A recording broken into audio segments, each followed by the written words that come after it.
and the life. No one comes to the Father but by me. John chapter 14, verse 6.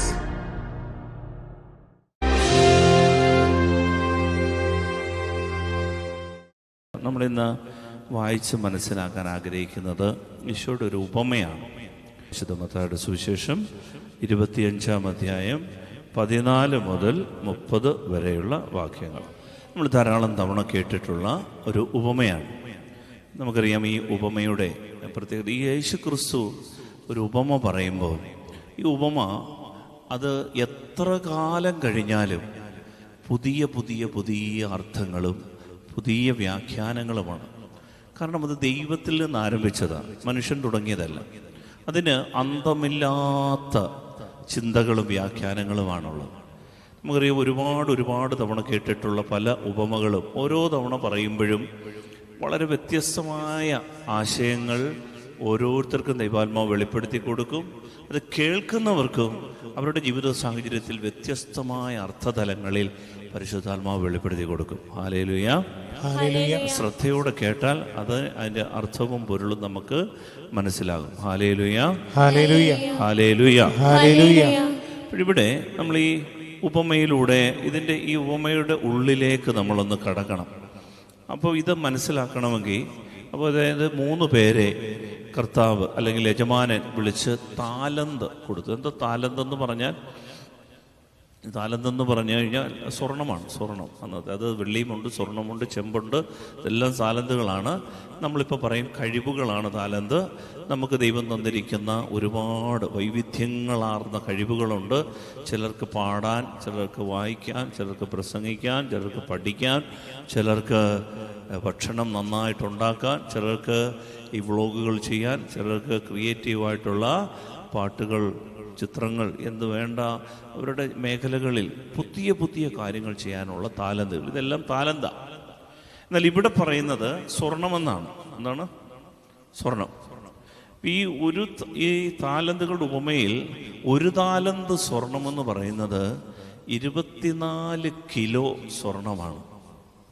Hallelujah, hallelujah.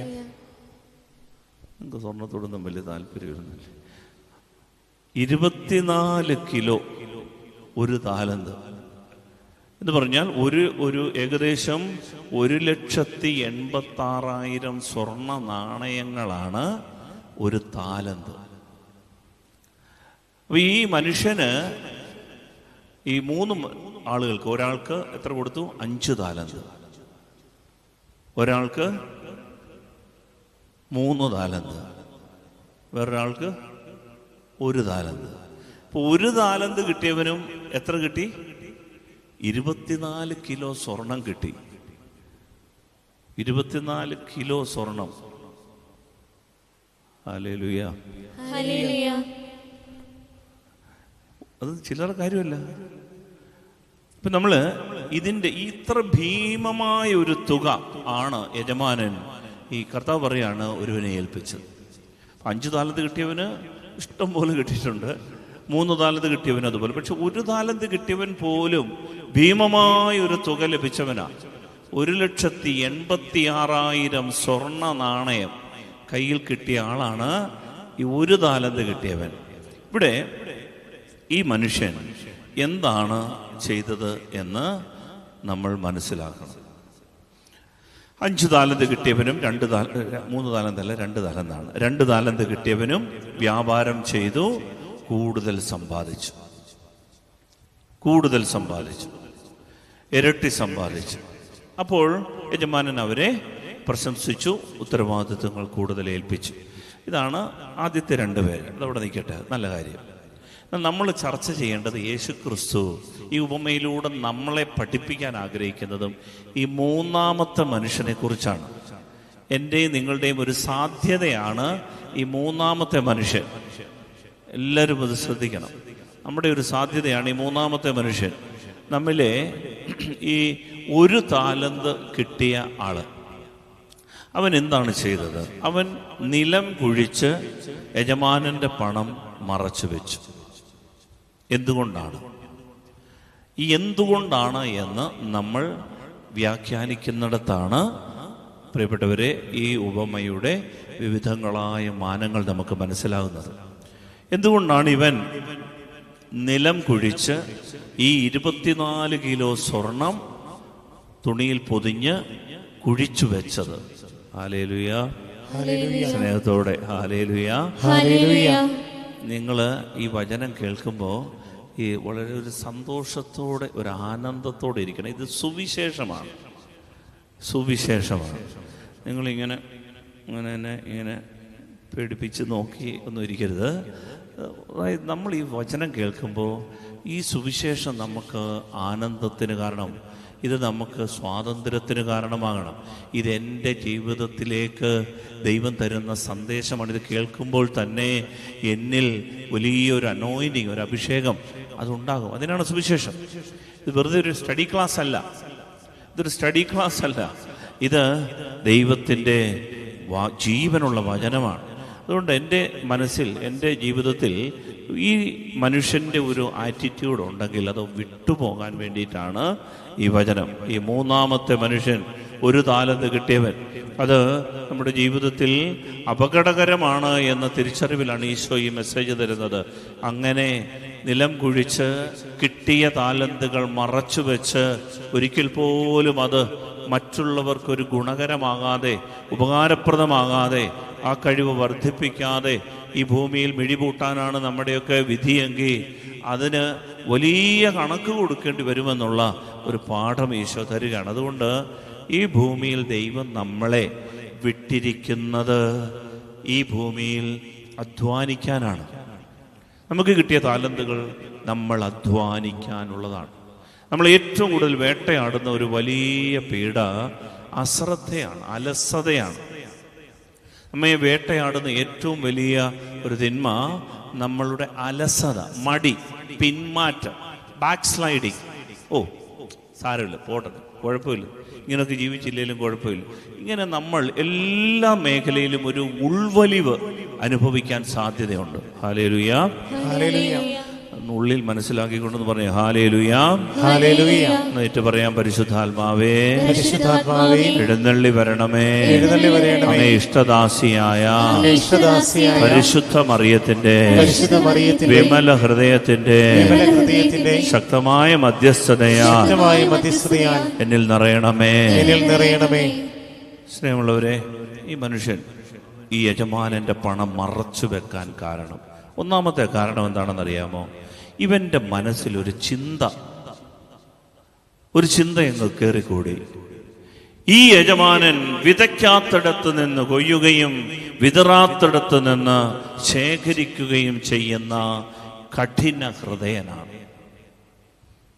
ഇങ്ങനൊരു ചിന്ത ഈ മനുഷ്യന്റെ തലയിൽ അങ്ങ് കയറി. ഹല്ലേലൂയ. അതായത് ഈ ചിന്തകളാണ് നമ്മുടെ എല്ലാ പ്രവൃത്തിയുടെ അടിത്തറ. ബൈബിൾ പറയാണ്, നമ്മുടെ മനസ്സിലേക്ക് കടന്നു വരുന്ന ചിന്ത. ഇപ്പൊ പള്ളിയിൽ വരുമ്പോൾ നമ്മുടെ മനസ്സിലൊരു ചിന്ത വരും, എല്ലാം കൂടെ കാണുമ്പോൾ. ആ ചിന്ത അതാണ് നമ്മുടെ ഹൃദയത്തെ വേരൂന്നി നിൽക്കുന്നതും, അതാണ് നമ്മുടെ ആരാധനയ്ക്കും പ്രാർത്ഥനയ്ക്കും സമർപ്പണത്തിനും എന്തിനേറെ ദൈവാനുഗ്രഹത്തിനും കാരണമാകുന്നത്. ഈ ചിന്ത എങ്ങനെയാണോ അതുപോലായിരിക്കും അതിന്റെ റിസൾട്ട്. ഹല്ലേലൂയ, സ്നേഹത്തോടെ ഹല്ലേലൂയ, ഹല്ലേലൂയ. പ്രഭാഷകന്റെ പുസ്തകം 37-ാം അധ്യായത്തിന്റെ 16-17 വാക്യങ്ങളിൽ ചിന്തയെക്കുറിച്ച് പറയുന്നുണ്ട്. ഈ മനുഷ്യൻ, അവൻ ഈ 24 കിലോ സ്വർണം, 1 താലന്തെന്ന് പറഞ്ഞാൽ 24 കിലോ, ഈ 24 കിലോ സ്വർണം യജമാനൻ അവന്റെ കയ്യിലേക്ക് കൊടുത്തപ്പോൾ അവന്റെ മനസ്സിലേക്കൊരു ചിന്ത ഇങ്ങോട്ട് വന്നു. പ്രിയപ്പെട്ടവരെ, ഈ ചിന്തയെ വിശുദ്ധീകരിച്ചാൽ പകുതി കാര്യങ്ങൾ ഓക്കെ ആയി. അവന്റെ തലയിലേക്ക് വന്ന ചിന്ത എന്താണെന്ന് അറിയാമോ? പ്രഭാഷകൻ 37-ന്റെ 16-17 വാക്യം വായിച്ചേ. ലയം വായിച്ചാലും മാറി മാറി വായിച്ചു. ചിന്തയാണ് എല്ലാ പ്രവൃത്തിയുടെയും ആരംഭം, എല്ലാ ഉദ്യമവും ആലോചനയുടെ തുടർച്ചയാണ്. ചിന്ത ഹൃദയത്തിൽ വേരുനിൽക്കുന്നു, ഹൃദയത്തിൽ വേരൂന്നി നിൽക്കുന്നു. ചിന്ത എവിടെ വേരൂന്നി നിൽക്കുന്നു? ഹൃദയത്തിൽ. അപ്പൊ ചിന്തയാണ്, എന്നോട് വായിച്ചേ, ചിന്തയാണ് എല്ലാ പ്രവൃത്തിയുടെയും ആരംഭം. ചിന്തയാണ് എല്ലാ പ്രവൃത്തികളുടെയും ആരംഭം. നമ്മുടെ സഹോദരന്മാർ കുപ്പായൊക്കെ ഇട്ടുകൊണ്ട് ഇങ്ങനെ വന്നിരിക്കുകയാണ്. നിങ്ങൾ കരുതരുത് അവർ ഉറക്കത്തിൽ നിന്ന് എഴുന്നേറ്റ് വന്ന് ഇങ്ങനെ നിൽക്കും. അല്ല, ഇതിനു മുമ്പ് ഇവർ നന്നായിട്ട് ചിന്തിച്ച് കുപ്പായമൊക്കെ തേച്ച്, എല്ലാവരും ഇല്ലെന്ന് തോന്നുന്നു, മുടക്കി വൃത്തിയായി വന്ന് അവർ വന്നിരുന്ന് ആലോചിക്കും, ആരിന്ന് ധൂപക്കുറ്റി എടുക്കണം, ആരിന്ന് മണി കേൾക്കണം, ആരിന്ന് മറവലിക്കണം. അവരാലോചിക്കും, ചിന്തിക്കും. എല്ലാ പ്രവൃത്തികളുടെ ആരംഭം ചിന്തയാണ്. ഹല്ലേലൂയ, ഹല്ലേലൂയ, ഹല്ലേലൂയ, ഹല്ലേലൂയ. പ്രഭാഷകന്റെ പുസ്തകം 23-ാം അധ്യായം 2-ാം വാക്യത്തിൽ പറയുകയാണ്, ഈ ചിന്തയെ നിയന്ത്രിക്കണം. ഇവിടെ ഈ മനുഷ്യൻ, അവൻ ഈ 24 കിലോ ഒരു താലന്ത് കയ്യിലേക്ക് കിട്ടിയപ്പോൾ അവൻ്റെ മനസ്സിലേക്ക് ഒരു നിഗമനം, ഒരു ചിന്ത ഇങ്ങെത്തി. ഈ യജമാനൻ വിതയ്ക്കാത്തിടത്ത് നിന്ന് കൊയ്യുന്ന കഠിന ഹൃദയനാണ്. യഥാർത്ഥത്തിൽ അങ്ങനെയാണോ? അല്ല. അങ്ങനായിരുന്നെങ്കിൽ, അങ്ങനല്ല എന്നുള്ളതിൻ്റെ ഏറ്റവും വലിയ തെളിവാണ് ഇവൻ്റെ കൈ കിട്ടിയത് എത്ര കിലോ സ്വർണമാണ്? 24 കിലോ, 1,86,000 സ്വർണ്ണ നാണയം ഇവൻ്റെ കൈ കിട്ടി. ഇത് കയ്യിൽ കിട്ടിയിട്ടും, ശ്രദ്ധിക്കണേ, ദൈവം ഇത്രയും അനുഗ്രഹങ്ങൾ തന്നിട്ടും പിന്നെയും എന്തിനു ദൈവമേ ഈ ദുരിത ജീവിതം നീ എനിക്ക് തന്നു എന്ന് പഴി പറയുന്നവരോട് ദൈവം പറയാണ്, ഈ ചിന്തയെ നിയന്ത്രിക്കണം. ചിന്തയെ നിയന്ത്രിക്കും. വായിച്ചേ പ്രഭാഷകന്റെ പുസ്തകം 23:2. എന്റെ ചിന്തകളെ നേർവഴിക്ക് നയിക്കാൻ ഒരു ചാട്ടയും എന്റെ വികാരങ്ങൾക്ക് വിവേകപൂർണമായ നിയന്ത്രണവും ഉണ്ടായിരുന്നെങ്കിൽ. എന്റെ ചിന്തകളെ നേർവഴിക്ക് നയിക്കാൻ ദൈവമേ ഒരു ചാട്ട എനിക്ക് തന്നിരേ. എന്തോന്നു ചാട്ടയോ? ചാട്ട എന്ന് പറഞ്ഞാൽ വിപ്പ് അല്ലേ? ചാട്ട. എൻ്റെ ചിന്തകളെ നിയന്ത്രിക്കാൻ ദൈവമേ എനിക്കൊരു ചാട്ട തരണേ എന്ന് പറഞ്ഞാൽ, വഴി തെറ്റിപ്പോയാൽ കാളകൾ അത് ചാല് കീറി തോന്നുന്ന വഴി കൂടെ, തോന്നുന്ന വരമ്പിലൂടെ ഒക്കെ പോകാതിരിക്കാൻ വേണ്ടി ഈ കാളകളെ നിയന്ത്രിക്കുന്ന ഒരു ചാട്ടയാണ്. അങ്ങോട്ട് മാറിയാൽ ഇപ്പിടടി, ഇങ്ങോട്ട് മാറിയിപ്പിടടി. ഇതുപോലെ എൻ്റെ ദൈവമേ, എൻ്റെ ചിന്ത രാവിലെ മുതൽ വൈകുന്നേരം വരെ ഞാൻ കിടക്കുന്നത് വരെ എൻ്റെ ചിന്ത വഴിമാറിപ്പോകുന്നുണ്ടെങ്കിൽ, ആകാത്തതും അരുതാത്തതിലേക്ക് പോയാൽ നിയന്ത്രിക്കാൻ ഒരു ചാട്ട എനിക്ക് തരണമേ എന്നാണ് പ്രാർത്ഥിക്കുന്നത്. കാരണം അത്ര പ്രധാനപ്പെട്ടതാണ് ബൈബിളിൽ, ദൈവവചനത്തിൽ ചിന്തകൾ. സ്നേഹമുള്ളവർ, നമ്മുടെ ചിന്ത മാറിപ്പോയാൽ നിഗമനങ്ങൾ മാറിപ്പോകും. ഇവിടെ ഈ മനുഷ്യൻ, അതുകൊണ്ടാണ് പുതിയ നിയമത്തിലും പറയുന്നുണ്ട്, പരിശുദ്ധാത്മാവ് പഠിപ്പിക്കണോ, കൊറിന്തോസിലെ സഭയ്ക്ക് എഴുതിയ 1-ാം ലേഖനം 14-ാം അധ്യായത്തിന്റെ 20-ാം വാക്യം. 1 കൊറിന്തോസ് 14:20 വാക്യത്തിൽ പൗലോസ്ലീഹ പറയാണ്, എൻ്റെ കുഞ്ഞുങ്ങളെ, നിങ്ങൾ ചിന്തയിൽ പക്വമതികളാകുവിൻ.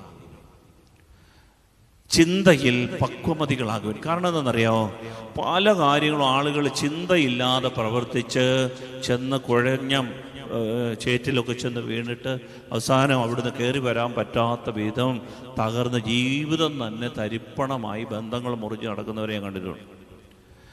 ആലോചിക്കാതെ, ചിന്തിക്കാതെ ഒരു തീരുമാനമെടുത്തതിൻ്റെ പേരിൽ ഇന്നും ദുരിതം അനുഭവിക്കുന്ന ആളുകളുണ്ട്.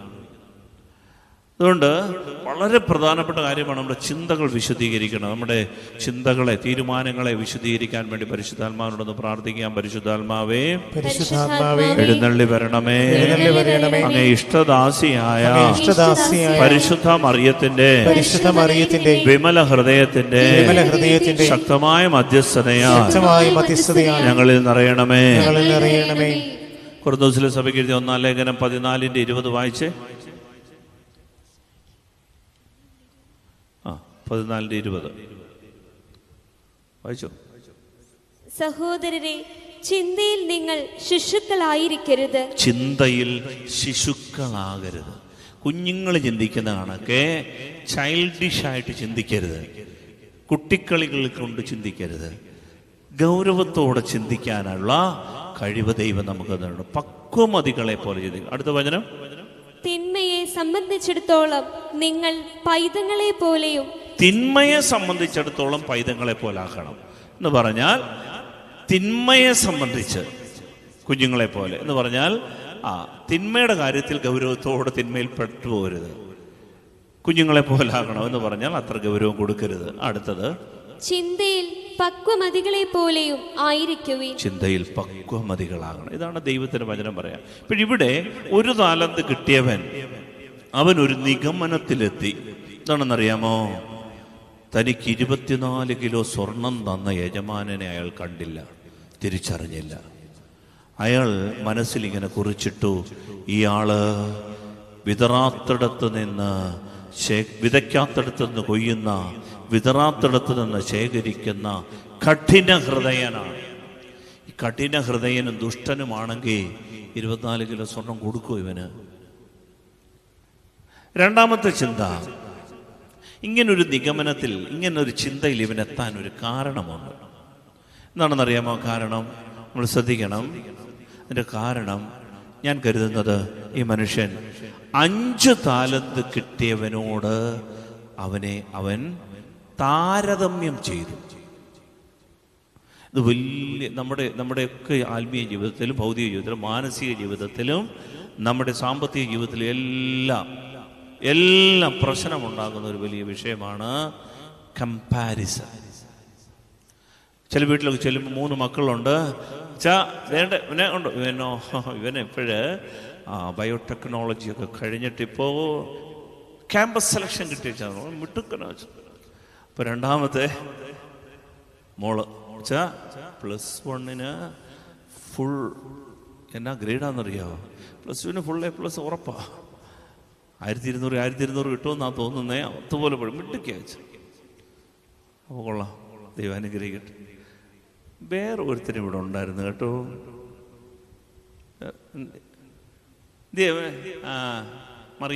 മറിയാൻ പോയേക്ക് അങ്ങ് കുഴ പറഞ്ഞ് നടക്കുക. എൻ്റെ അച്ഛൻ ഇവൻ്റെ തലയ്ക്കൊന്ന് പിടിക്കച്ച്. ഇവനെ ബാക്കി 2 പേരുടെ മുമ്പിൽ വെച്ച് കമ്പയർ ചെയ്യും. എന്നിട്ട് പറയും, ഇവൻ ശരിയാകത്തില്ല. പ്രിയപ്പെട്ടവരെ, ഒന്നുകിൽ ഇവൻ ഈ വീടിന് പ്രശ്നം ഉണ്ടാക്കി തീ വെച്ചിട്ട് അവൻ എവിടെയെങ്കിലും രക്ഷപ്പെടാൻ സാധ്യതയുണ്ട്. അല്ലെങ്കിൽ ഈ മാതാപിതാക്കളെ ഒരു രീതിയിലും ഇവൻ തിരിഞ്ഞു നോക്കാത്തൊരവസ്ഥ വരും. അതുമല്ലെങ്കിൽ ചിലയിടത്ത് വളരെ റെയറായിട്ട് കണ്ടിട്ടുള്ളൊരു കാര്യമാണ്, ഈ 8ഉം പൊട്ടും തിരിയത്തില്ല എന്ന് പറഞ്ഞ് കളിയാക്കിയ ഈ മന്ദബുദ്ധി എന്നൊക്കെ ആക്ഷേപിച്ച ഇവനുണ്ടല്ലോ, ബുദ്ധിയില്ലാത്തവൻ, പോഴൻ എന്ന് പറഞ്ഞ് ഇവനായിരിക്കും അവസാനം ഈ മാതാപിതാക്കൾ കിടക്കുമ്പോൾ ഒരു തുള്ളി മരുന്ന് കൊടുക്കാൻ, കഞ്ഞി വാരി കൊടുക്കാൻ, ഇവരെ നോക്കാൻ ഈ പൊടനെ കാണത്തുള്ളൂ. ബാക്കിയുള്ളവരെന്ത്? ഒന്ന് അയർലൻഡിൽ പോയി, ഒന്ന് കാനഡയിൽ പോയി, വീഡിയോ കോളിൽ കൂടെ കാണും വയ്യാതെ കിടക്കുന്ന അപ്പച്ചനെ അമ്മച്ചി. ഇവനെ കാണത്തുള്ളൂ. പ്രിയപ്പെട്ടവരെ, പല കുടുംബങ്ങളിൽ നിങ്ങൾ പരിശോധിച്ച് നോക്കിയേ, ഈ കമ്പാരിസൺ നിങ്ങളറിയാതെ നിങ്ങൾ വിലയിട്ട് മുൻവിധികളോടെ വിലയിരുത്തി വെച്ചിരിക്കുന്ന നിങ്ങളുടെ മക്കൾ, ഈ താരതമ്യം ഉണ്ടല്ലോ, ഈ താരതമ്യമാണ് അപകടം. നമ്മുടെ കയ്യിലേക്ക് കിട്ടിയിരിക്കുന്നതിനെ, അതിനെ വിലയിടാൻ, അതിൻ്റെ വില അളക്കാൻ നമുക്ക് പറ്റാതെ പോകുന്നതാണ് ഈ താരതമ്യം. ഓരോ വ്യക്തിയും തനിമയും സ്വത്വവും ഉള്ളവരാണ്. ഇവിടെ ഇരിക്കുന്ന, നമുക്കറിയാം, ഇവിടെ 7 പേരിപ്പോൾ നമ്മുടെ ശുശ്രൂഷ ഉണ്ടടാ, 7 പേരുണ്ടടാ, ഞാൻ എണ്ണിയടാ. ഈ 7 പേരും 7 പ്രത്യേകതകളുള്ളവരാണ്. ഒരാളുടെ പോലെ ഇപ്പം ജോൺ വായിക്കുന്നതിനൊക്കെ, ജോൺ ഇടയ്ക്ക് ഭാഷണ്ടതകളൊക്കെ വായിക്കാറുണ്ട് ബൈബിൾ വായിക്കുമ്പോൾ. എന്നാലും ജോൺ വായിക്കുന്നതിൻ്റെ കണക്കെ ഇപ്പം ജുവൽ വായിക്കണമെന്ന് നിർബന്ധം പറഞ്ഞ് പറ്റുകയില്ല. എന്നെപ്പോലെ വേറൊരാള് കാര്യങ്ങൾ ചെയ്യണമെന്ന് നിർബന്ധം പിടിച്ച് അത് പറ്റിയ താരതമ്യങ്ങൾ ദൈവഹിതപ്രകാരമുള്ളതല്ല. ഇവിടെ ഈ മനുഷ്യന് പറ്റിയ അബദ്ധം എന്താണെന്നറിയാം? ഇനി നിഗമനത്തിലെത്താൻ കാര്യം, ഈ ദുഷ്ടനായ യജമാനൻ എനിക്ക് 1 താലന്തേ തന്നുള്ളൂ, അവൻ 5 താലന്ത് കൊടുത്തു. അതുകൊണ്ടാണ് ഈ യജമാനനെ ഇവൻ ദുഷ്ട എന്ന് വിളിച്ചത്. വിതറാത്തിടത്ത് നിന്ന് ശേഖരിക്കാത്ത കഠിന ഹൃദയ എന്ന് വിളിക്കാൻ കാര്യം എന്താണെന്നറിയാമോ? ഈ കമ്പാരിസൺ. എൻ്റെ പ്രിയപ്പെട്ടവരെ, നമ്മുടെ കയ്യിലെ നന്മകളെ തിരിച്ചറിയാതെ എന്നും അയൽപക്കത്തുള്ളവന്റെ അനുഗ്രഹങ്ങളിലേക്ക് നോക്കി അസൂയ പൂണ്ട് സാഡിസ്റ്റുകളായി മറ്റുള്ളവന്റെ നന്മയിലുള്ള നമ്മുടെ ദുഃഖത്തിന്റെ പേരാ സാഡിസം, അസൂയ. മറ്റുള്ളവന്റെ നന്മയിലുള്ള നമുക്കുണ്ടാകുന്ന ദുഃഖം, അത് ഹോളി ജലസി എന്ന് വേണമെങ്കിലും വിളിക്കാം. ചിലപ്പോ വളരെ പരിശുദ്ധമായ അസൂയകളുണ്ടാവും. പ്രിയപ്പെട്ടവരെ, നമുക്ക് പിന്നെ എഴുന്നേക്കാൻ തോന്നുന്നില്ല, നമുക്ക് ഒന്നും ഉത്സാഹമില്ല, നമുക്കിത് കാണുമ്പോൾ തൊട്ട് എന്തോ ഒരു ദണ്ണം. അവനൊരു അക്കടി പറ്റി കഴിയുമ്പോൾ അറിയാതൊരു ലഡു പൊട്ടുക മനസ്സിൽ. മറ്റുള്ളവർക്ക് എന്തെങ്കിലുമൊക്കെ ഒരു ചെറിയ വീഴ്ച സംഭവിക്കുമ്പോൾ നമുക്കൊരു സന്തോഷം, ഒരു ആനന്ദം. ഇങ്ങനെയൊക്കെ വരുന്നുണ്ടെങ്കിൽ ഈ ഉപമ ശരിക്കും മനസ്സിലാക്കണം. ഈ താരതമ്യങ്ങളുണ്ടല്ലോ, അത് ദൈവികമല്ല. അതുകൊണ്ടാണ് ഈ ഉപമയിൽ ഈ മനുഷ്യനെ പറ്റിയ അവൻ നിഗമനത്തിലെത്താൻ കാര്യം എന്താണെന്നറിയാമോ? അവന്റെ കഴിവുകളിലേക്ക് നോക്കാതെ മറ്റുള്ളവൻ എന്നാക്ക് കിട്ടി. ഈ ഒരു അവസ്ഥ ആത്മീയതയിൽ നമ്മളെ വല്ലാതെ തളർത്തു കളയും. അതുകൊണ്ടാണ് ഈ മറ്റുള്ളവർക്ക് കൂടുതൽ കൊടുത്തു. ഇതാണ് ഇയാളുടെ പ്രശ്നം. എനിക്കിത്രയും പണമില്ല, എനിക്കിത്രയും സൗന്ദര്യമില്ല, എൻ്റെ കുഞ്ഞുങ്ങൾക്ക് അത്രയും ബുദ്ധിയില്ല എന്നൊക്കെ വിലയിരുത്തി വിധി എഴുതി നാം സ്വയം ഒരു ഉൾവലിവിലേക്ക് നീങ്ങാനും അങ്ങനെ മറ്റുള്ളവരെ, അവരെ അനുഗ്രഹിക്കുന്നവരെ ഒക്കെ ശപിക്കാനും കഠിന ഹൃദയരെന്ന് വിധി എഴുതാനും ഒക്കെ കാരണമാകുന്നത് ഈ ലോകത്തിൽ പ്രിയപ്പെട്ടവരെ നമ്മുടെ പക്വതയെ ഇതെല്ലാം ബാധിക്കും. ആത്മീയ പക്വതയെ, ആത്മീയ വളർച്ച ഇതെല്ലാം ബാധിക്കും. അതുകൊണ്ട് ഈ വചനം കേട്ടുകൊണ്ടിരിക്കുമ്പോൾ തന്നെ ഈ മേഖലയിൽ നാം അറിയാതെ സൂക്ഷ്മ വേഷം കെട്ടി നമ്മുടെ ആത്മീയ ജീവിതത്തെയൊക്കെ പിടിമുറുക്കുന്ന ചില മേഖലകളുണ്ട്. വിശുദ്ധ കുമ്പസാരത്തിൽ നമ്മൾ അറിയാവുന്ന 4 പാപം ഏറ്റു പറഞ്ഞിട്ട് പോകുന്നതിലല്ല, മറിച്ച് ഒരു ആത്മശോധനയ്ക്ക് വിധേയമാകുമ്പോൾ കർത്താവ് എൻ്റെ മനസ്സിൽ അറിയാതെ ചിലരോടൊക്കെ ചില നീരസങ്ങൾ, അത് വളരാൻ കാര്യം എന്താണെന്നറിയാമോ? ഈ താരതമ്യങ്ങളാ. എൻ്റെ വീട് അത്രയും വളർന്നിട്ടില്ല, അങ്ങനെ അവനെ പോലെ വീട് പൊക്കി ഇന്ന് വീട്ടിൽ താമസിക്കാൻ ആളില്ലാതെ അതിന് ലോൺ അടയ്ക്കാൻ പറ്റാതെയൊക്കെ ഗതികെട്ടു പോകുന്ന ജീവിതങ്ങളെ കാണാൻ ഇടവരുന്നത് കൊണ്ടാണ് പറയുന്നത്. എൻ്റെ പ്രിയപ്പെട്ടവരെ, നമ്മുടെ പ്രിയപ്പെട്ട കുഞ്ഞുങ്ങളൊക്കെ അയൽപക്കത്തവരൊക്കെ 40-50 ലക്ഷം മുടക്കി അയർലൻഡിലും അങ്ങ് ഓസ്ട്രേലിയയിലുമൊക്കെ പോകും. അതിനുള്ള സാഹചര്യങ്ങൾ അവർ കണക്ക് കൂട്ടി നോക്കുമ്പോൾ ഒരുപക്ഷെ അവർക്കുണ്ടാകും. അതുപോലെ നമ്മൾ ഒരുപക്ഷെ എന്നുണ്ടെങ്കിൽ അതുപോലെ ആയിത്തീരണമെന്ന് നിർബന്ധം പിടിച്ചാൽ നമ്മുടെ ജീവിതം എന്നേക്കുമായി തകരും. ഇവിടെ ഈ മനുഷ്യൻ, അവന്റെ മനസ്സിലൊരു വെറുപ്പ്, ദൈവത്തെ പോലും ദുഷ്ട എന്ന് വിളിക്കുമാർ ഒരു വെറുപ്പ്, ദൈവം കൊടുത്തതിനെ പോലും കാണാൻ പറ്റാതെ എന്നും പരാതിപ്പെട്ടിയുമായി പരാതിയുടെ പരിഭവങ്ങളുടെ ഒരു ലോകത്ത് ജീവിക്കുന്ന ഒരു മനുഷ്യൻ. ഇതാണ് ഈ മനുഷ്യൻ. അതുകൊണ്ട് എനിക്ക് എന്ത് കുറവുണ്ട് എന്നുള്ളതല്ല അയാളുടെ ചിന്ത, മറ്റുള്ളവരെ താരതമ്യം ചെയ്യുമ്പോൾ എൻ്റെ കുറവ്, അതാണ് അയാളുടെ വിഷയം. മറ്റുള്ളവരുമായിട്ട് താരതമ്യം ചെയ്തിട്ടാണ് ഒരു മനുഷ്യൻ തൻ്റെ കുറവിനെ അളക്കുന്നത്. അതല്ല ദൈവം ആഗ്രഹിക്കുന്നത്. അതുകൊണ്ട് രണ്ടാമത്തെ ചിന്ത ഇതാണ്, ഈ മനുഷ്യൻ ഇങ്ങനൊരു നിഗമനത്തിൽ എത്തിച്ചേരാൻ കാര്യം താരതമ്യങ്ങളാണ്. Hallelujah, hallelujah. മൂന്നാമത്തെ ചിന്ത, ഈ മനുഷ്യൻ പറഞ്ഞൊരു വാക്ക്, അതായത് 1 താലന്ത് കിട്ടി, അവനത് 24 കിലോ ആണെങ്കിലും അത് കൊണ്ടുപോയി കുഴിച്ചിട്ടു. യജമാനൻ വന്ന് കണക്ക് ചോദിച്ചപ്പോൾ ഈ യജമാനനോട് പറയുന്ന ഒരു വാക്കുണ്ട്, യജമാനനെ, എനിക്ക് നിന്നെ ഭയമായിരുന്നു, എനിക്ക് നിന്നെ ഭയമായിരുന്നു.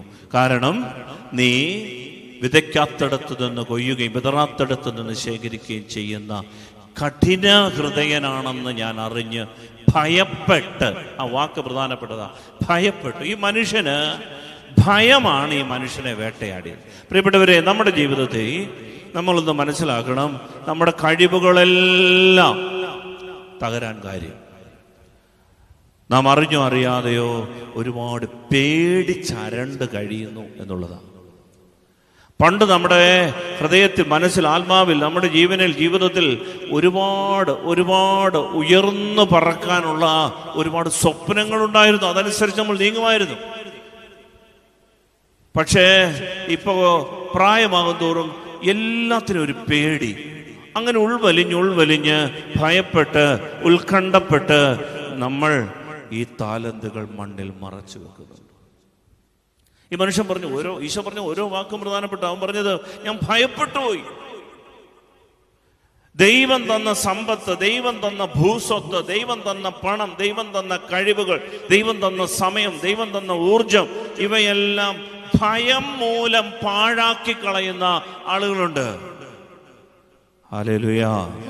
ആ ഭയത്തിന്റെ അരുവി വിട്ടുപോകാൻ വേണ്ടി പ്രാർത്ഥിക്കാം. പരിശുദ്ധാത്മാവേ, എഴുന്നള്ളി വരണമേ.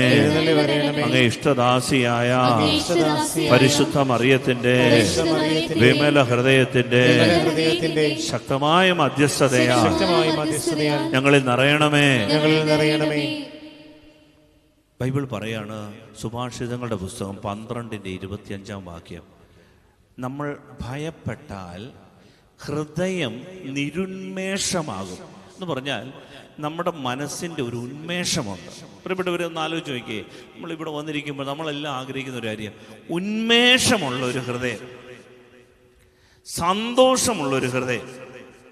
നമുക്ക് ആരോടും മിണ്ടുകയും വേണ്ട, നമ്മൾ നമ്മുടെ പാട് നോക്കി, ആർക്കും ഞാൻ ഉപദ്രവവും ചെയ്യുന്നില്ല, എന്നെ എന്നെ ആരും ഉപദ്രവിക്കാതിരുന്നാൽ മതി എന്നൊക്കെ കരുതി അങ്ങ് ഉൾവലിഞ്ഞ് ജീവിക്കുന്ന ആളുകളോട് സുവിശേഷമാകണമെങ്കിൽ എൻ്റെ പ്രിയപ്പെട്ടവരെ, സുവിശേഷത്തിൻ്റെ വാക്കുകളുടെ അർത്ഥവും പൊരുളും നമ്മുടെ ജീവിതത്തിൽ അനുഭവിക്കാൻ പറ്റണം. ഈ ഭയം വായിക്കാമോ? സുഭാഷിതങ്ങൾ 12:25. സുഭാഷിതങ്ങളുടെ പുസ്തകം 12:25 ചടപട ഇട വായര്.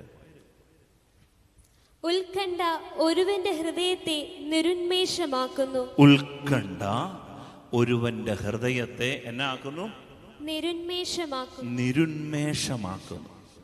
ക്രിസ്തു മനസ്സിലായോ അതിൻ്റെ അർത്ഥം എന്താന്ന്? ഇല്ല, പിന്നെ എന്തിനാ കാര്യം പറയുന്നത്? കാര്യം പറയാതെ ശ്രദ്ധിച്ച് കേൾക്ക് കേട്ടോ. ഉത്കണ്ഠ എന്തോ ആക്കുന്നു? അത് തന്നെ. ഉത്കണ്ഠ നിരുന്മേഷമാക്കുന്നു. ശ്രദ്ധിച്ച് കേൾക്കണേ. ടെൻഷൻ അടിച്ചാൽ, സാറ് വടി എടുത്തിട്ട് ഫിസിക്സ് പഠിക്കാത്തതിന് കീച്ചു തരുമല്ലോ അല്ലേ? അപ്പോൾ പേടിച്ചു കഴിഞ്ഞാൽ പിന്നെ ഫിസിക്സ് എന്ന് കേൾക്കുമ്പോൾ തന്നെ ബോധം കിട്ടു വീഴും. ഉത്കണ്ഠ ഒരുവൻ്റെ ഹൃദയത്തിൽ എന്തോ ആക്കും? ഇങ്ങനെ വിറച്ചുകൊണ്ട് നിന്ന് കഴിഞ്ഞാൽ ഉള്ള സന്തോഷം പോകും. പ്രിയപ്പെട്ടവരെ, ഈ മനുഷ്യൻ ഭയപ്പെട്ടു പോയി. ദൈവം കൊടുത്തതാണ് ഈ അനുഗ്രഹങ്ങൾ, പക്ഷേ ദൈവത്തെ പേടിച്ചു കഴിയുക. ദൈവഭയമല്ല, ദൈവഭയം എന്ന് പറഞ്ഞാൽ വേറൊരു അനുഗ്രഹമാണ്. പക്ഷേ ദൈവത്തെ കൊണ്ട് വെരുണ്ട് കഴിയുക, പേടിച്ചു കഴിയുക. ഹെബ്രായർക്കുള്ള ലേഖനം 13:5-6 ഈ വചനം നമുക്കൊന്ന് മനസ്സിലാക്കി പഠിക്കണം. ഹെബ്രായർക്കുള്ള ലേഖനം 13:5-6 ഉറക്കെ വായിച്ചു.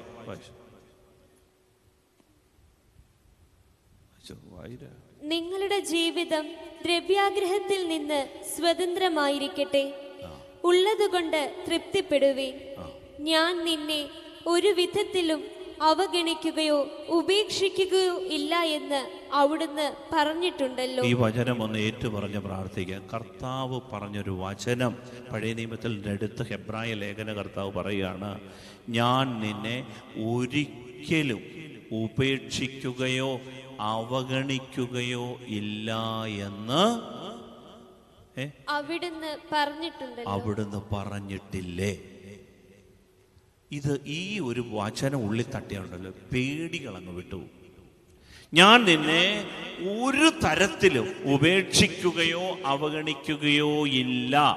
വചനം എന്ന് പറഞ്ഞ, ഞാൻ നിന്നെ ഒരു വിധത്തിലും ഉപേക്ഷിക്കുകയോ അവഗണിക്കുകയോ ഇല്ല.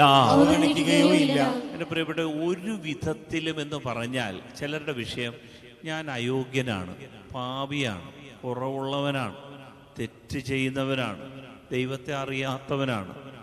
ഈ ഒരു അവസ്ഥയിൽ നമ്മൾ കരുതും ദൈവം എന്നെ കൈവിട്ടു, ഞാൻ ദൈവത്തിന് യോഗ്യനല്ല, ദൈവത്തിൻ്റെ അടുത്ത് നിൽക്കാനുള്ള യോഗ്യത, അതുകൊണ്ട് ദൈവം എന്നെ കൈവിട്ടു.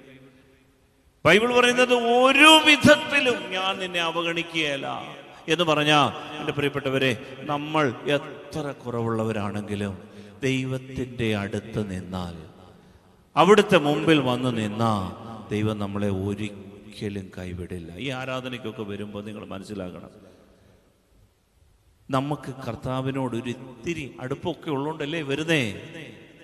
ഇതിപ്പോൾ നിർബന്ധമൊന്നുമില്ലല്ലോ, ഞായറാഴ്ച പോലെ കടപ്പെട്ട ദിവസമൊന്നും അല്ലല്ലോ. എന്നിട്ട് നമ്മൾ വന്ന് ദൈവത്തെ ആരാധിച്ച് സന്ധ്യയിൽ ഈ അരണ്ട വെളിച്ചത്തിലിരുന്ന് എൻ്റെ കർത്താവേ എന്ന് വിളിക്കുന്നത് കർത്താവിനോട് സ്നേഹമുള്ളതുകൊണ്ടാ, ഒരു ബന്ധമുള്ളതുകൊണ്ടാ. കുമ്പസാരക്കൂട്ടിൽ മടക്കുന്നത് എൻ്റെ ദൈവത്തിന് എന്നെ വേണം എന്ന തിരിച്ചറിവുള്ളത് കൊണ്ടാ. ആ ദൈവം നമ്മളോട് പറയുന്ന വചനം വിശ്വസിക്കണം. ഭയങ്ങൾ വിട്ടുപോകാൻ ഞാൻ നിന്നെ ഒരു വിധത്തിൽ, ആ വചനം മക്കളെ ഒരുപോലെ വായിച്ച്, ഒന്ന് ഉറക്കെ വായിച്ച്.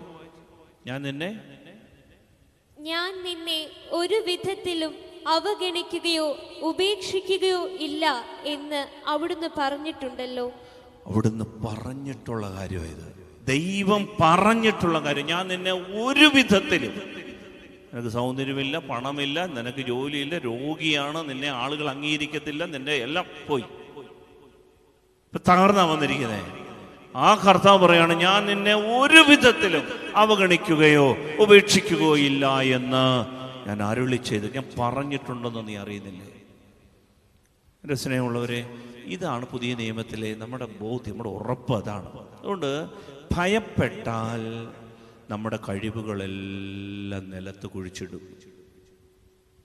ഭയപ്പെട്ടു പോയോ നമ്മുടെ എല്ലാ താലന്തുകളും നമ്മൾ പാഴാക്കി കളയും. ഹല്ലേലൂയ, ഹല്ലേലൂയ, ഹല്ലേലൂയ. സങ്കീർത്തനം 27:3 വാക്യത്തിൽ പറയുന്നുണ്ട്, ആത്മധൈര്യം വെടിയരുത്. കാശ് ഇച്ചിരി പോയി പോടാ, നമുക്ക് 1-2 പേര് നമ്മുടെ പ്രിയപ്പെട്ടവർ മരിച്ചുപോയി, അല്ലെങ്കിൽ നമ്മുടെ ഒരു വീട് പ്രളയത്തിൽ ഇടിഞ്ഞുപോയി, ഇതൊക്കെ സ്വാഭാവികം. പക്ഷേ വെടിയരുത് എന്ന് പറയുന്നത്, കളയരുത്, കൈവിട്ടു പോകരുത്, കൈമോശം വരരുത് എന്ന് പറയുന്ന ബൈബിളിലെ ഒരു കാര്യമാണ് ആത്മധൈര്യം എന്ന് പറഞ്ഞേ വചനം. സങ്കീർത്തനം 27:3. ഒരു സൈന്യം തന്നെ എനിക്കെതിരെ പാളയമടിച്ചാലും എൻ്റെ ഹൃദയം ഭയം അറിയുകയില്ല. എനിക്കെതിരെ യുദ്ധമുണ്ടായാലും എൻ്റെ ആധിപത്യം വെടിയുകയുമില്ല. എൻ്റെ ആത്മധൈര്യം വെടിയുകയുമില്ല. എൻ്റെ ആത്മധൈര്യം വെടിയുകയില്ല. അത് ഒരു സൈന്യം തന്നെ എനിക്കെതിര് വന്നാലും എൻ്റെ ആത്മധൈര്യം ഞാൻ വെടിയില്ല, ഞാൻ ഭയപ്പെടില്ല. ഇതാണ് ബൈബിളിൽ നമ്മളെ പഠിപ്പിക്കുക. അതുകൊണ്ട് പ്രിയപ്പെട്ടവരെ, നമ്മുടെ കഴിവെല്ലാം, ഒത്തിരി കഴിവുള്ള ആളുകൾ ഇവിടെ ഇരിപ്പുണ്ട്. പക്ഷേ ഈ കഴിവ് വെടിയാനുള്ള കാര്യം ഭയങ്ങളാണ് എന്ന് തിരിച്ചറിയണം. നമുക്കൊന്ന് കണ്ണുകൾ അടച്ച് കരങ്ങളൊന്ന് നെഞ്ചോട് ചേർത്ത് വെച്ചുകൊണ്ട്, ഇതൊരു വലിയ അടിസ്ഥാന വിഷയമായി അറിയുന്നത് കൊണ്ടാണ് ഞാൻ ഈ സമയം ഒന്ന് പ്രാർത്ഥിപ്പിക്കുന്നത്. ഈശോ അൾത്താരിൽ ഇരുന്നുകൊണ്ട് നമ്മളുടെ മേൽ കർത്താവിൻ്റെ വചനം അയച്ച് നമ്മളെ സൗഖ്യപ്പെടുന്ന സമയമാണ്. കാരണം മനസ്സിൻ്റെ ഭയങ്ങൾ വിട്ടുപോയ നമ്മുടെ പഴയ കഴിവുകൾ, ദൈവം തന്ന നന്മകളെല്ലാം പുറത്തു വരും. അത് ദൈവം മഹത്വപ്പെടാൻ വേണ്ടിയിട്ടാണ്, ദൈവമഹത്വത്തിന് വേണ്ടിയിട്ടാണ്.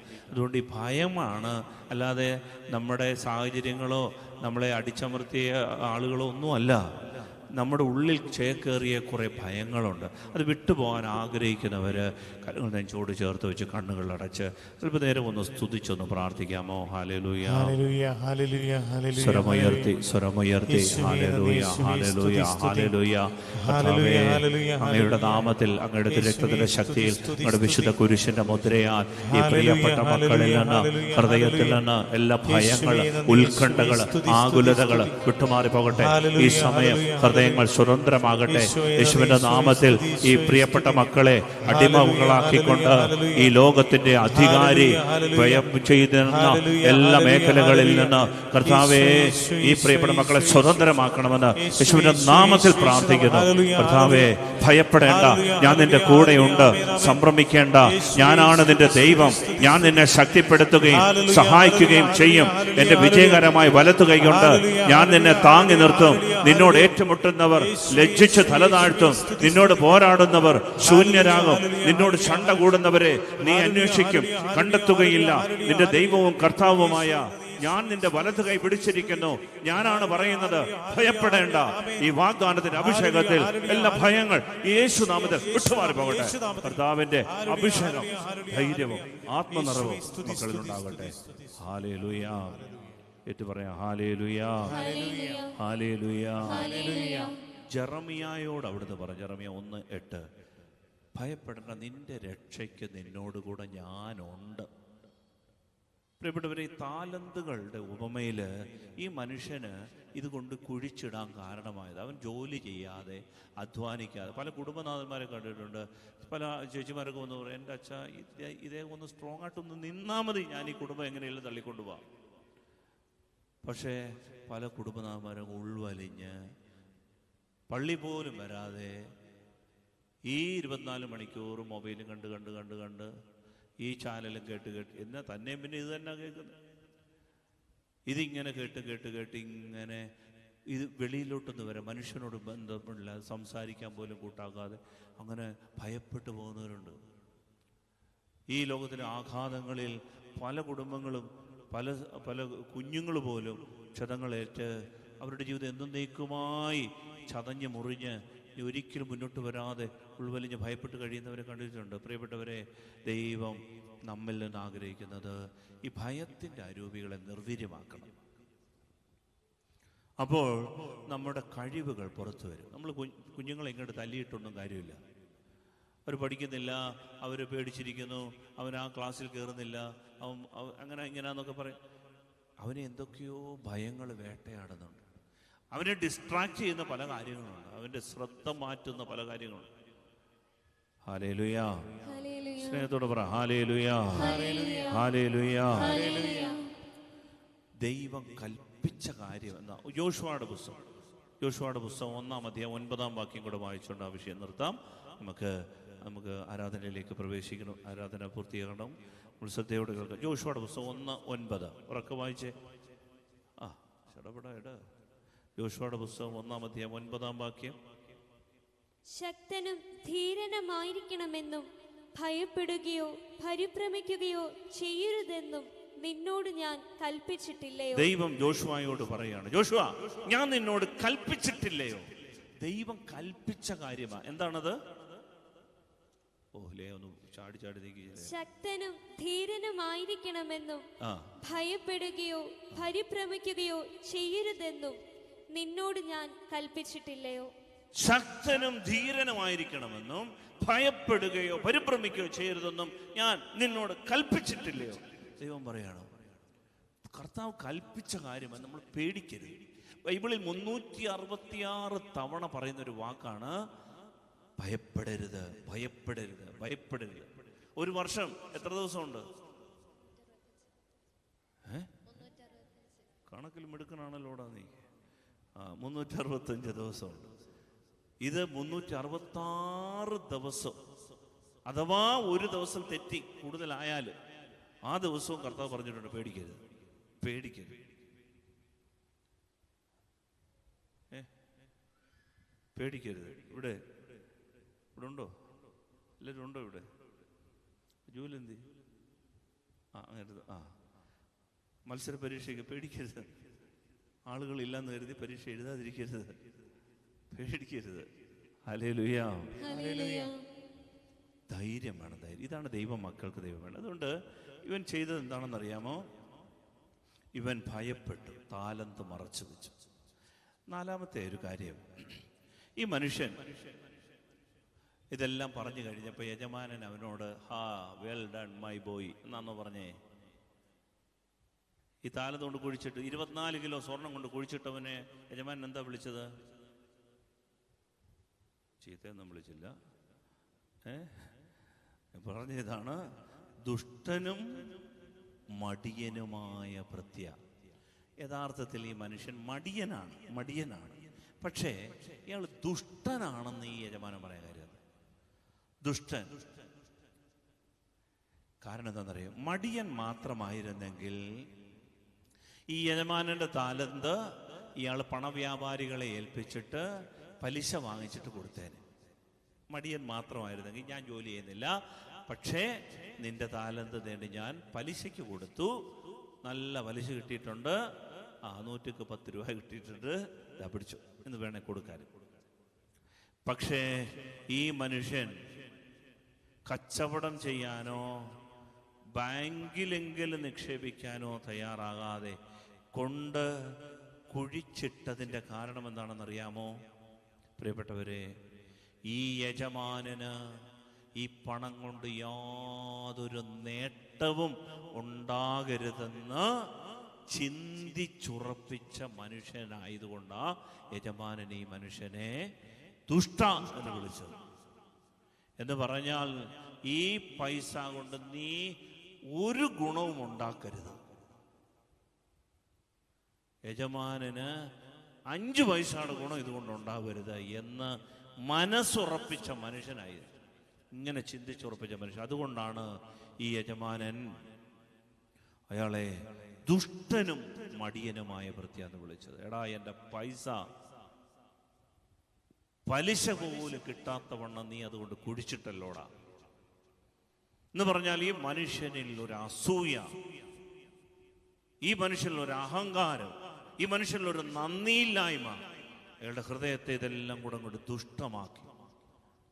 സ്നേഹമുള്ളവരെ, ഈ മനുഷ്യൻ അങ്ങനെയാണ് ദുഷ്ടനായി മാറി. അതുകൊണ്ടാണ് യജമാനൻ പറഞ്ഞത് അവനെ പിടിച്ചു കെട്ടി അവനെ പുറത്തെ അന്ധകാരത്തിലേക്ക് എറിയ. അവിടെ വിലാപവും പല്ലുകടിയുമാണ്. കാരണം യജമാനൊരു നന്മയുണ്ടാവില്ലെന്ന് ആഗ്രഹിച്ച മനുഷ്യനായി.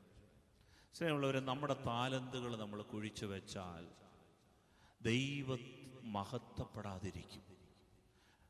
നമ്മുടെ താലന്തുകൾ, ഈ ലോക ജീവിതം നമുക്ക് പ്രിയപ്പെട്ടവരെ വളരെ സാഹസികമാണ്. നമ്മൾ മനസ്സിൽ ദൈവം നമ്മളെ ഈ ലോകത്തിലേക്ക് വിട്ടപ്പോ നമുക്ക് ഒരുപാട് കഴിവുകൾ തന്നു വിട്ടത് എന്തിനാണെന്നറിയാവോ? ഇതൊക്കെ ഫലദായകമാക്കാനാണ്. എനിക്ക് വേണമെന്നുണ്ടെങ്കിൽ ഈ ചൊവ്വാഴ്ച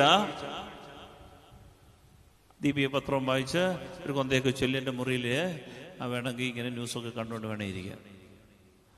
ഒരവസരം ദൈവം എവിടെയെങ്കിലും ഒരുക്കിയാൽ ഒടിച്ച് ദൈവവചനം കൊടുക്കണം. കാരണം എന്നെ ഏൽപ്പിച്ചിരിക്കുന്ന കഴിവ് ഞാനത് പ്രകടമാക്കുന്നില്ല എങ്കിൽ, അത് കുഴിച്ചിടുന്നെങ്കിൽ, സ്നേഹമുള്ളവരെ, എന്നേക്കുമായി ദൈവം മഹത്വപ്പെടാതിരിക്കും.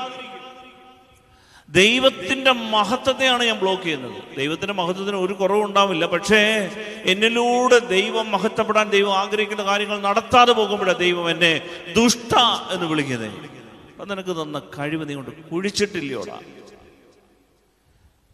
എന്ന് പറഞ്ഞാൽ നമ്മൾ പറയാതെ പറയുന്നൊരു കാര്യം എന്താണെന്നറിയാമോ? ദൈവത്തോട് അങ്ങനെ നീ വലിയ നെകളിക്കൊന്നും വേണ്ട, നീ തന്ന കഴിവ് കാര്യമൊക്കെ ശരിയാ, പക്ഷേ ഇതിൽ നിന്ന് ഒരു തരി പൈസ നിനക്ക് കിട്ടാൻ ഞാൻ ഇടയാകത്തില്ല.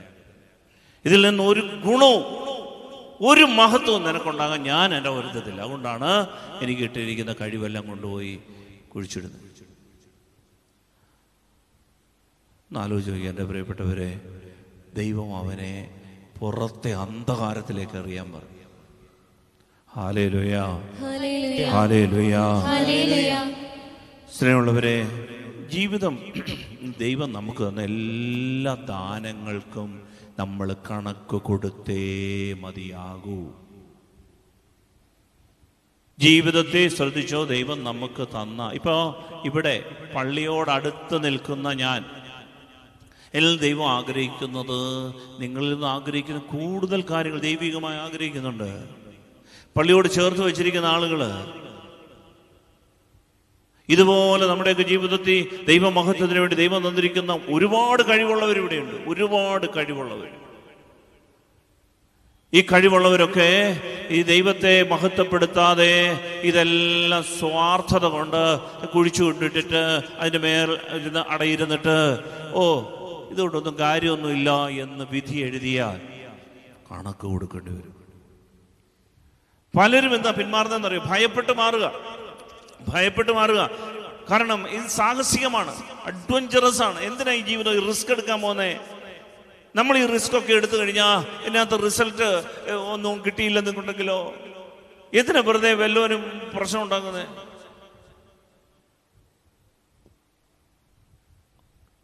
ഒരു ചേട്ടൻ എന്നോട് പറഞ്ഞു, അച്ഛാ എൻ്റെ കുഞ്ഞിൻ്റെ ആദ്യ കുർബാനയാണ്. ഞാൻ പറഞ്ഞു നല്ല കാര്യം. അച്ഛൻ വരാൻ പറ്റുമോ? ഞാൻ പറഞ്ഞു വരാൻ പറ്റുമോ തോന്നില്ല, ദൂരമാണ്. അച്ഛാ അവൻ്റെ ഒരു സോവിനിയറൊക്കെ അടിക്കുന്നുണ്ട്. ഞാൻ പറഞ്ഞു നല്ല കാര്യം. അതിനകത്ത് അച്ഛാ ഈശോയുടെ പടവും അവൻ്റെ പേരും വെക്കും. ഞാൻ പറഞ്ഞു അതിനകത്തൊരു കുഞ്ഞു വട്ടത്തിൽ ആ കുഞ്ഞിൻ്റെ ഫോട്ടോയുടെ വെക്കണം. അപ്പോഴാ ചേട്ടൻ പറഞ്ഞു, അച്ഛാ എന്തിനാ അച്ഛാ ഇതൊക്കെ ആളുകളുടെ അടുത്ത് കൊടുക്കുമ്പോൾ ആളുകൾ ഈ ഫോട്ടോ കണ്ടിട്ട് ഓ അവൻ്റെ കുഞ്ഞിൻ്റെ ഫോട്ടോ ഒക്കെ വെച്ച് കേമനായിട്ട് കാണിക്കുക. ഞാൻ പറഞ്ഞു എൻ്റെ ചേട്ടൻ്റെ മഹത്വത്തിനും കുടുംബ മഹിമയ്ക്കും വേണ്ടിയല്ല, കുഞ്ഞിനെ ഓർത്ത് ആ കുഞ്ഞിനെ അവൻ്റെ ഫോട്ടോ കാണുമ്പോൾ അവനെ ഒന്ന് പ്രോത്സാഹിപ്പിക്കുകയാണ്. അവനൊരു ഓർമ്മയാണ് ആ ദിവസം, എൻ്റെ ഈശോയെ സ്വീകരിച്ച ആ ദിവസം. അവന് ഈ കമ്പാരിസനോ താരതമ്യമൊന്നുമില്ല, കുഞ്ഞു മനസ്സാ. അവൻ്റെ ചിത്രം കണ്ടിട്ട് അവന് മനസ്സിൽ ഒരഭിമാനം. പ്രിയപ്പെട്ടവരെ, ഇങ്ങനെയാണ് നമ്മൾ ചെറിയ ചെറിയ കാര്യങ്ങളിൽ താലന്തുകളുള്ളത് നമ്മൾ വളർത്തിക്കൊണ്ടുവരണം. ലോകം എന്നാ പറയും, നാട്ടുകാരെന്നാ പറയുന്നത്, വീട്ടുകാരെന്നാ പറയുന്നു എന്നൊക്കെ പറഞ്ഞ് നമ്മൾ നമ്മുടെ കഴിവുകളെ മൂടി വെക്കുകയും നമുക്ക് ദൈവം തന്ന നന്മകളെ നമ്മൾ മറച്ചു വെക്കുകയും ചെയ്തിട്ട് പുണ്യം പറഞ്ഞിട്ട് കാര്യമൊന്നുമില്ല. കർത്താവ് പറഞ്ഞു, നിങ്ങളുടെ സൽപ്രവൃത്തികൾ കണ്ട് അവർ എൻ്റെ സ്വർഗസ്ഥനായ പിതാവിനെ മഹത്വപ്പെടുത്തണം. കർത്താവ് പറഞ്ഞൊരു വചനമാണ്, നിങ്ങളുടെ സൽപ്രവൃത്തികൾ കണ്ട് അവർ എൻ്റെ സ്വർഗസ്ഥനായ പിതാവിനെ മഹത്വപ്പെടുത്തട്ടെ. ഈ കഴിവുകൾ, സൽപ്രവൃത്തികൾ അത് പുറത്തു വരണം. സാഹസികമാണ്, റിസ്ക്കാണ്. അതിൻ്റെ നന്മ കണ്ട് പുറത്തു കൊണ്ടുവരണം. ആളുകൾ എന്ത് പറയുന്നതൊന്നും നോക്കരുത്. റിസ്ക് എടുത്തെങ്കിലേ റിസൾട്ട് ഉണ്ടാവുകയുള്ളൂ. അതുകൊണ്ട് ഈ ഉപമ ദൈവം നമുക്ക് തരുന്നത്, നമ്മുടെ ജീവിതത്തിൽ ദൈവം തന്ന ദാനങ്ങൾ, കഴിവുകളെ പിന്നോട്ടടിക്കാനല്ല, നെഗറ്റീവ് ചിന്തിക്കാനല്ല, ചിന്തകൾ നെഗറ്റീവ് ആകാതിരിക്കാൻ ശ്രദ്ധിക്കുക. 3 കാര്യങ്ങളാണ് അയാൾ മനുഷ്യർ ആദ്യമേ ഇയാളുടെ മനസ്സിലേക്ക് ഒരു ചിന്ത വന്നു, ഒരു നിഗമനത്തിലെത്തി, ഇയാൾ ക്രൂരനായ യജമാനനാണ്. ആ നെഗറ്റീവ് ചിന്ത കൊണ്ട് എന്ത് ചെയ്തു? ഇയാൾ പലിശയ്ക്ക് പോലും കൊടുക്കാതെ കൊണ്ട് കുഴിച്ചിട്ടു. കാരണം അയാൾ പറഞ്ഞത് ഭയമായിരുന്നു, മനസ്സിൽ പേടി കൂടി. അതുകൊണ്ട് അയാളുടെ ഊർജം മുഴുവനും കെട്ടുപോയി, നന്മയൊന്നും പുറത്തു വന്നില്ല. അവസാനം അയാൾക്ക് പറ്റിയത്, അയാൾ പുറത്തെ അന്ധകാരത്തിലേക്ക് എറിയപ്പെട്ടു. വിലാപവും പല്ലുകടി. സ്നേഹമുള്ളവരെ, നമുക്ക് ഈ ജീവിതത്തിൽ ദൈവം നമ്മളെ ഏൽപ്പിച്ച അനേക അന്യരുടെ വസ്തുക്കൾ ഏൽപ്പിച്ചിട്ടുണ്ട്, അന്യരുടെ കമ്പനികൾ ഏൽപ്പിച്ചിട്ടുണ്ട്, ജോലികൾ ഏൽപ്പിച്ചിട്ടുണ്ട്, അന്യരുടെ പണം നമ്മളെ ഏൽപ്പിച്ചിട്ടുണ്ട്. അതിലൊക്കെ വിശ്വസ്തരായിരിക്കുമ്പോഴാണ് നമ്മളെ കൂടുതൽ കാര്യങ്ങൾ ദൈവം വിശ്വസ്തയോടെ ഏൽപ്പിക്കുന്നത്. ഒരു താലന്തേ കിട്ടിയിട്ടുള്ളൂ, പക്ഷെ ആ താലന്തിൻ്റെ വലിപ്പം വളരെ വലുതാണ് എന്ന് തിരിച്ചറിഞ്ഞ്, തന്നവൻ്റെ മഹത്വം വലുതാണെന്ന് തിരിച്ചറിഞ്ഞ് നമ്മൾ ദൈവത്തെ മഹത്വപ്പെടുത്തണം. അതിന് ദൈവം നമ്മളെ സഹായിക്കട്ടെ. നമ്മുടെ കാര്യസ്ഥത എന്നാണ് ഇതിൻ്റെ പേര്. നമ്മുടെ കാര്യസ്ഥത എവിടെയാണ്, എന്താണ് നമ്മുടെ കാര്യസ്ഥത, എങ്ങനെയാണ് നമ്മളതിനെ വിശ്വസ്തയോടെ കൈകാര്യം ചെയ്യുന്നുണ്ടോ, നമ്മുടെ കഴിവുകളെ നമ്മൾ ഉപയോഗപ്പെടുത്തുന്നുണ്ടോ എന്ന് നമ്മൾ ചിന്തിക്കണം. താരതമ്യങ്ങൾക്കൊന്നും മുതിരാതെ നമ്മുടെ കർത്താവ് കയ്യിലേക്കുന്ന കഴിവുകളെ നമ്മളത് പ്രയോജനപ്പെടുത്തണം. അതിൻ്റെ വില നിശ്ചയിക്കുന്ന ദൈവമാണ്. ഒരിക്കലും നമ്മളൊരു പക്ഷേ കേട്ടിട്ടുണ്ടാവും, നമ്മുടെ ബെന്നി പുന്നത്തറ സാറ്, ശാലോമൻ, അദ്ദേഹം ആദ്യ കാലഘട്ടങ്ങളിൽ നമ്മുടെ വർക്കി അച്ഛൻ്റെ നേതൃത്വത്തിൽ ധ്യാന കേന്ദ്രം കുളത്തുവയലിൽ ആരംഭിച്ചു. അപ്പോഴവിടെ ഈ ധ്യാന കേന്ദ്രത്തിൽ ആളുകളൊക്കെ വളരെ കുറച്ചേ വരുന്നുള്ളൂ. അപ്പോൾ ഈ വർക്കിയച്ഛന് ഇത് കൂടാതെ അവിടെ പുതിയതായിട്ട് വരുന്ന ശുശ്രൂഷകരെയൊക്കെ വിളിച്ച് സ്റ്റേജിൽ കയറ്റി പ്രസംഗിപ്പിക്കുകയും കൂടെ ചെയ്യുക. ഈ ബെന്നി പുന്നത്ത നമുക്കറിയാം, ആ സാറ് നമ്മുടെ ഷാലോം ടെലിവിഷൻ്റെ ഒക്കെ സാറാണ്, അതിൻ്റെ ചെയർമാനാണ്. അപ്പോൾ ഈ സാറ് ഈ വർക്കീച്ചനോട് പറഞ്ഞു, അതെ അച്ഛാ, ഒന്നാമത് ഈ ധ്യാന കേന്ദ്രത്തിൽ ആളില്ല, 10-30 പേരൊക്കെ വരുന്നത്. അപ്പോഴിവിടെ ഈ പുതിയതായിട്ട് വരുന്ന ശുശ്രൂഷകരെ കൊണ്ട് പ്രസംഗിക്കുകയും കൂടെ ചെയ്യിച്ചു കഴിഞ്ഞാൽ ഉള്ളവരുടെ വരാതിരിക്കാനുള്ള കാരണമാകും. ഉടനെ അച്ഛൻ ബെന്നി സാറിനോടൊരു കാര്യം പറഞ്ഞത്, ബെന്നി സാർ ഞങ്ങളുടെ വൈദികരുടെ കൂട്ടായ്മയിൽ പറഞ്ഞ ഞാൻ ഓർക്കുന്നുണ്ട്. സാർ പറഞ്ഞ ഇതാണ്, അച്ഛൻ പറഞ്ഞ ഇതാണ്, ബെന്നി, അതെ, ഈ ആളുകൾ ഇവിടെ വരുന്നത് ഈ പ്രസംഗത്തിൻ്റെ വലിയ മാറ്റമൊന്നും നോക്കിയല്ല, കർത്താവ് പ്രവർത്തിക്കുന്നുണ്ടോ ഇല്ലയോ എന്ന് നോക്കിയാണ്. കാരണം എന്താ അറിയാമോ, ഈ പാവപ്പെട്ട മനുഷ്യൻ്റെ അടുത്ത് അവൻ ചോറ് വിളമ്പാൻ വേണ്ടി വന്നാണ് ശുശ്രൂഷകർ. അവനിവിടെ ധ്യാനകേന്ദ്രം വൃത്തിയാക്കാൻ വന്ന, മധ്യസ്ഥ പ്രാർത്ഥനയ്ക്ക് വന്നിരുന്ന് പ്രാർത്ഥിക്കുന്ന, മിണ്ടാതിരുന്ന് പ്രാർത്ഥിക്കുന്ന ഒരാളാണ്. അവൻ്റെ അടുത്താണ് അച്ഛൻ പറഞ്ഞിരിക്കുന്നത്, നാളത്തെ രാവിലത്തെ ക്ലാസ് 1 മണിക്കൂർ നീ എടുക്കണം. ഇവനിത് കേട്ട് ഞെട്ടിപ്പോയി. ആദ്യമായിട്ട് സ്റ്റേജിൽ കയറുകയാണ്. ഇവൻ എന്നാ ചെയ്യും? ഈ ബൈബിൾ എടുത്തുകൊണ്ട് ഇവൻ നിത്യാരാധന ചാപ്പലിൽ പോകും. അവൻ അവിടെ കിടക്കും. അവൻ ആ രാത്രി ഉറക്കമില്ല. അവൻ മുട്ടുമേ നിൽക്കും, അവൻ കൈവിരിച്ചു പിടിക്കും, അവൻ കൊന്ത ചൊല്ലും, ബൈബിൾ എടുക്കും. അവൻ പ്രാർത്ഥിച്ച് ഉറക്കമില്ലാതെ പ്രാർത്ഥിച്ച് രാവിലെ 9 മണിക്ക് ഇവൻ ഈ ബൈബിൾ കൊണ്ട് സ്റ്റേജിൽ വരും. പകുതി സമയവും ഹല്ലേലൂയായും പ്രൈസ് ദി ലോർഡും പറഞ്ഞ് സമയം കളയും, പകുതി എന്തേലുമൊക്കെ പറയും. പക്ഷേ അച്ഛൻ കാണുന്നൊരു കാഴ്ചയുണ്ട്, ഈ പാവപ്പെട്ട മനുഷ്യൻ്റെ ഈ വാക്കുകൾ കേട്ട് ദൈവം പ്രവർത്തിച്ച് ആളുകൾക്ക് മാനസാന്തരം കൊടുക്കും. ഹല്ലേലൂയ. ഇന്ന് കേരളത്തിലെ വരദാന വളർച്ചയുടെ ഈറ്റില്ലമായി, കുടുംബമായി ദൈവം ഉയർത്തിയ ധ്യാനകേന്ദ്രമാണ് കുളത്തുവയൽ. അനേകർ പോയി അവിടെ 10-15 ദിവസം ധ്യാനിച്ച് കൗൺസിലിങ്ങിൻ്റെ ഗിഫ്റ്റുമായിട്ടൊക്കെ വരുന്നത് ഞാൻ കണ്ടിട്ടുണ്ട്. ഞാനും കുറേ പേരെ അയച്ചിട്ടുണ്ട്. സ്നേഹമുള്ളവർ, കർത്താവ് പ്രവർത്തിക്കുമെന്നേ. നമ്മുടെ കുഞ്ഞു കഴിവുകൾ, നമുക്ക് കഴിവില്ലാന്ന് കരുതിയിരിക്കരുത്.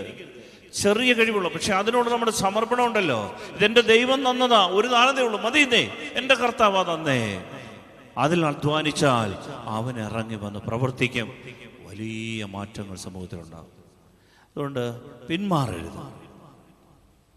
ഹല്ലേലൂയ. നമുക്ക് എഴുന്നേറ്റ് നിന്ന് ആരാധന പൂർത്തിയാക്കും.